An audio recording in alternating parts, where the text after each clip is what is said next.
A simple example that is almost a review type of one says an engineer invests $5,000 annually at year end for 40 years. For 1 million at retirement, so after 40 years, what interest must be earned?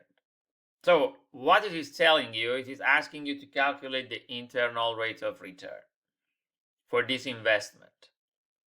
And you can do it in many ways, but I encourage you to go for the easiest one, for the most efficient one. I will show you the answer that we can do it very easily with just one formula, and also another one that shortly I will show you on this slide. So here the formula I'm using, rate and 40 years, $5,000 payment per year, no present value, and you get $1 million after 40 years. And that's it. It gives you the rate of return. Always there are students who go for IRR. That's correct that IRR can handle any situation, but it is not always the best way, because if you want to do IRR, you need to start filling out for 40 cells the cash flow. So it takes time, but it's your choice.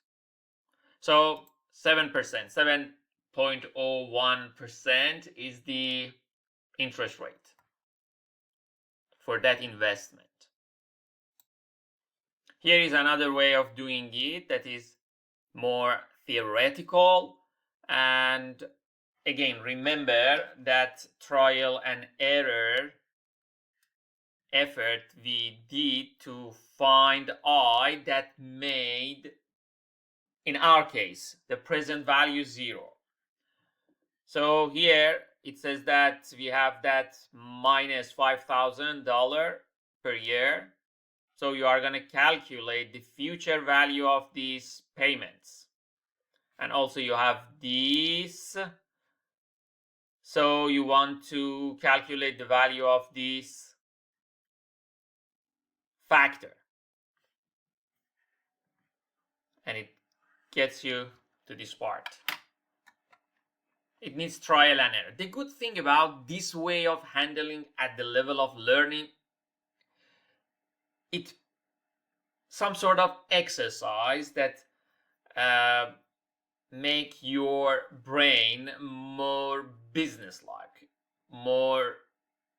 make you more business-minded, financial-minded, because you need to have a good understanding of the scenario, the case, to be able to do this type of thing in comparison to just using that formula I just showed you.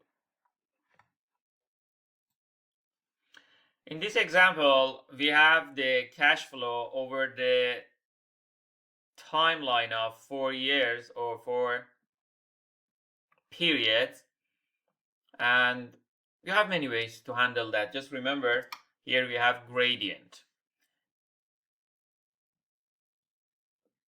So when you want to calculate that, one way is just going with trial and error or using IRR. Why I'm saying here IRR? Because we have G. So it can be an efficient way of doing it. And I will show you the other way, just that trial and error style. So for this example, we go with equivalent uniform annual worth. Okay, and you know, equivalent uniform annual worth is the income that you have, the benefits, the savings that you have, minus the cost. So we go for equivalent uniform annual benefit minus cost. It should be equal to 0 based on the logic that we discussed before. So one part that we have is this A. It is here. Another one that we have is gradient of 75. So as you can see here, it is 0, it is 75, it is 150, and 225. So you see the gradient of 75. So it is for that part, for the gradient, that make that gradient annual payment.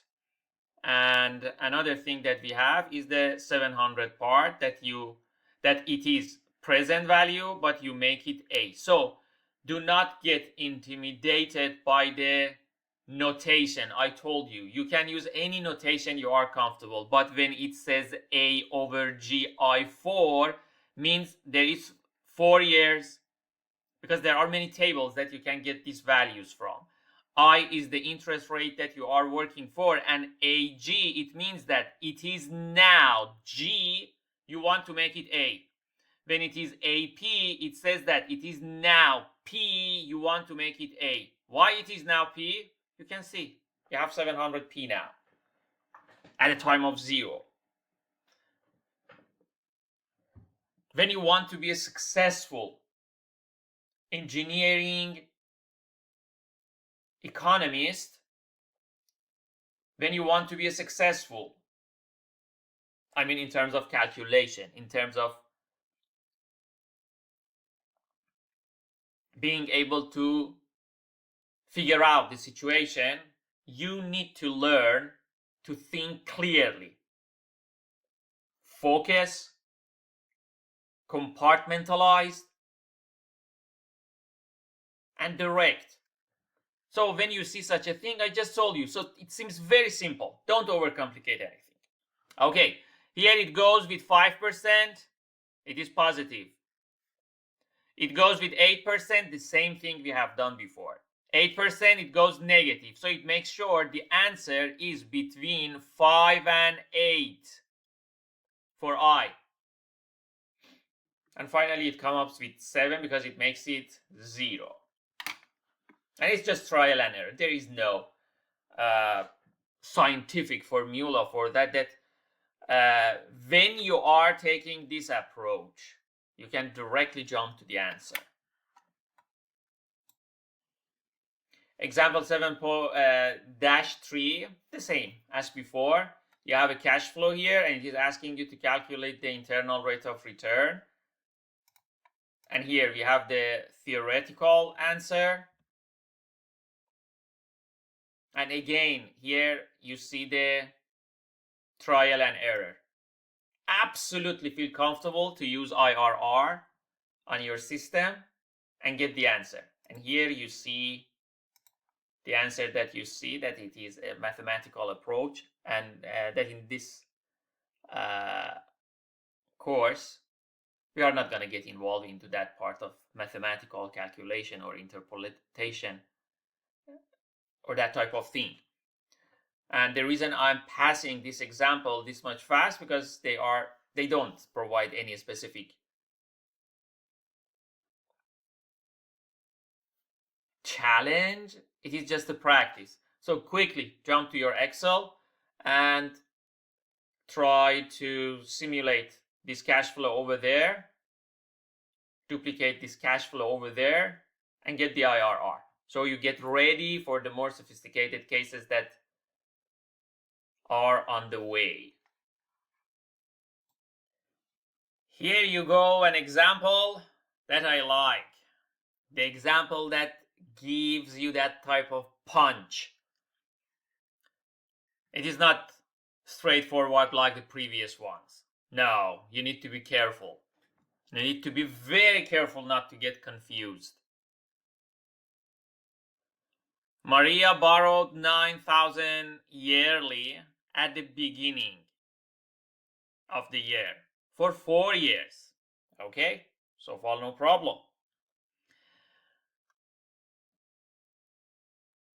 The sophisticated situation starts from here. No interest was charged until graduation.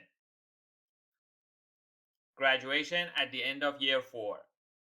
Then rate 5% applied or applies. Maria makes 5 equal annual payments at the end of the years, starting end of year 5, because until year 4 she is studying, and year 5 at the end of that year, in fact immediately after graduation. But the difference is that, so it makes it a little bit more challenging.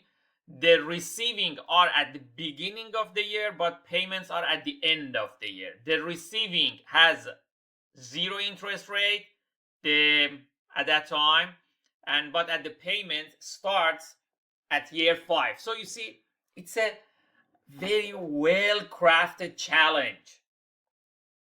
And be careful to invest a generous amount of time, an enough amount of time on this challenge, so you make sure you master all the corners and points of this challenge that the designer wants to get you involved into.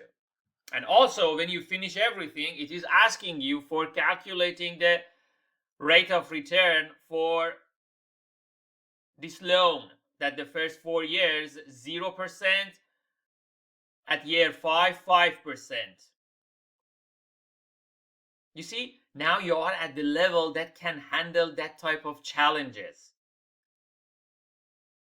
You don't need to be trained for years in these fields to be able to do this type of thing. And remember, we are not using a commercial software for that. No, based on the logic you have understood, you are going to do that.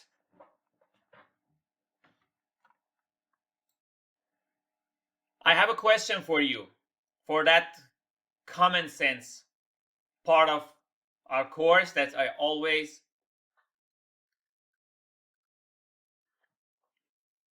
poke you on that. Use your common sense. Use your financial instinct and tell me, when you are calculating the rate of return